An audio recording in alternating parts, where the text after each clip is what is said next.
أكو حكاية قديمة سامعيها من أهلنا تقول: ما قعدوا اثنين إلا وثالثهم الشيطان.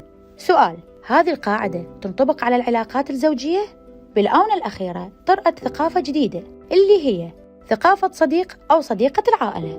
هذا الصديق بسبب تدخله بالعلاقة كثرة الخيانات، وانهدمت البيوت بسبب الحدود الغير مرسومة لهذا الصديق، وتحولت إلى حريق يأكل جذور العلاقة الزوجية ويهدم بين الرجل والمرأة.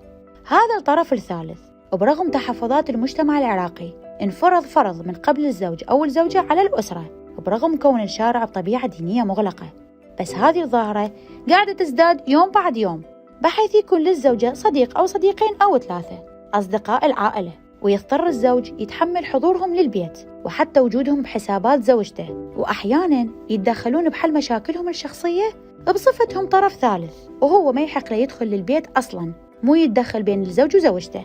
والعكس صحيح بالنسبة للرجل كذلك وعلاقاته بصديقاته. سرقة الأزواج هي ظاهرة كثرانة بالنسبة للطرف الثالث المسرطن اللي لازم ينبتر، لأن يمرض جسد العلاقة الزوجية لحد ما يقتلها قتل مو رحيم، وإنهاء هذه العلاقة بسبب هذا الصديق أو هذه الصديقة. الضحية هنا منو؟ الضحية هو الطفل اللي يكون بين مطرقة أبوه وأمه وسندان علاقاتهم المتعددة.